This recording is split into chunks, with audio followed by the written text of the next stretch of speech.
Flash news about GST 2.0. ఇది కదండి నిజంగా మోడీ గారు ఏదైతే ఇండిపెండెన్స్ డే రోజు మనకు అనౌన్స్ చేశారో జిఎస్టీ రిలేటెడ్ మీకు ఒక గుడ్ న్యూస్ చెప్తాను ఫెస్టివల్ సీజన్ లో అని చెప్పేసి అది మనకు నిర్మలా సీతారామన్ గారు అయితే మనకు దానికి సంబంధించిన న్యూస్ అని చెప్పేసి అయితే మనకు చెప్పడం అని చెప్పేసి జరిగిందండి. ఎవరైతే కొత్తగా కార్లు బైకులు పర్చేస్ చేయాలని చెప్పేసి అయితే అనుకుంటున్నారో ఈ ఫెస్టివల్ సీజన్ కి ఖచ్చితంగా డమాకా అని చెప్పేసి అయితే మనం చెప్పుకోవచ్చు అండి.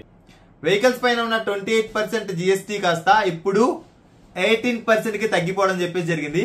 ఏ వెహికల్స్ పైన జిఎస్టీ తగ్గింది అండ్ ఏ వెహికల్స్ పైన అలాగే కంటిన్యూ అవుతుంది అన్న దాని గురించి కూడా మీకు ఒక క్లారిటీ ఇచ్చే ప్రయత్నం అని చెప్పేసి చేస్తాను.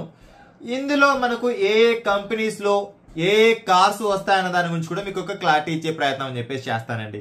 ఇందులో భాగంగా మనం చూసినట్టయితే కనుక బైక్స్ చూసినట్టయితే 350cc లోపల ఉన్న వెహికల్స్ కి ఇది వరకు 28% ఉన్న జిఎస్టీ కాస్త ఇప్పుడు మనకు కేవలం 18% జిఎస్టీ అని చెప్పేసి అయితే చేయడం అని చెప్పేసి జరిగింది.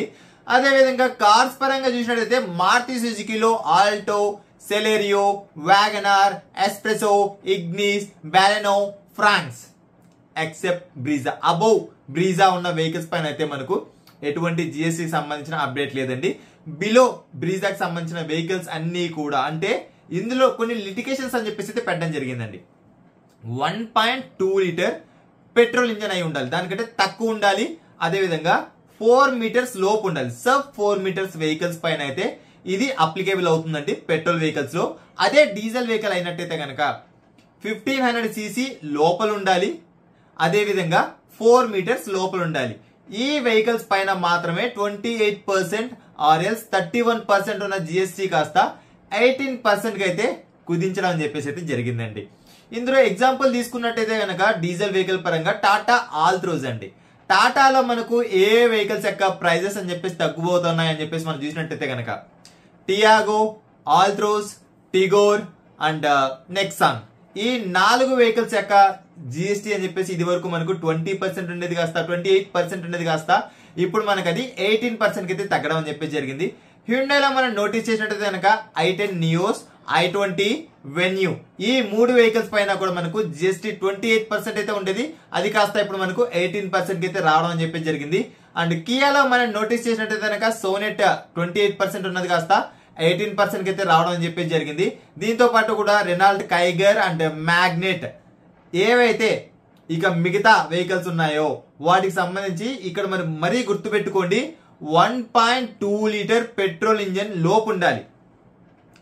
పెట్రోల్ ఇంజన్ అయినట్టయితే కనుక 1.2 లీటర్ అంటే 1200cc లోపు ఉండాలి. అదే డీజిల్ ఇంజన్ అయినట్లయితే కనుక 1.5 లీటర్ అంటే 1500cc లోపు ఉండాలి. దీంతో పాటు కూడా 4 మీటర్స్ ఆ వెహికల్ యొక్క లెంత్ అని చెప్పేసి 4 మీటర్స్ కంటే కూడా తక్కువ ఉన్న వెహికల్స్ పైన మాత్రమే ఈ జిఎస్టీ అని చెప్పేసి అయితే అప్లికేబుల్ అవుతుందండి. సో ఇది మీకు ఫ్లాష్ న్యూసే కదా.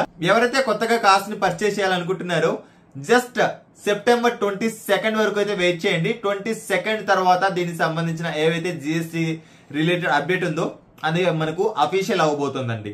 సో ఇది మనకు ఫ్లాష్ న్యూసే కదా అండ్ గుడ్ న్యూసే కదా. ఎవరైతే కొత్తగా కార్లు పర్చేస్ చేస్తున్నారో వారికి కూడా ఈ వీడియో షేర్ చేయండి, వారికి ఖచ్చితంగా ఈ వీడియో యూజ్ అవుతుంది అనమాట. 22 లోపు మీరు కనుక కార్లను పర్చేస్ చేస్తే ఈ జిఎస్టీ 28% ఏదైతే ఉందో 31% జిఎస్టీ ఏదైతే ఉందో అది అలాగే కంటిన్యూ అవుతుందండి. So that just wait and 22 వరకు అయితే వెయిట్ చేయండి. వెయిట్ చేసి మీరు ఒక బెస్ట్ కార్ అయితే పర్చేస్ చేయండి. అండ్ మీరు ఏ కార్ పర్చేస్ చేయాలనుకుంటున్నారు ఏంటి అన్న దాని గురించి కింద కామెంట్ సెక్షన్ లో కామెంట్ చేయండి. అండ్ ఇది ఫ్రెండ్స్ ఇవాళ వీడియోలో. అండ్ ఈ వీడియో కనుక మీకు నచ్చినట్లయితే లైక్ చేయండి, అదేవిధంగా మీ friends and family members share చేయండి. Thanks for watching. Bye bye. Seat belt ధరించండి, హెల్మెట్ ధరించండి, సురక్షితంగా ప్రయాణించండి.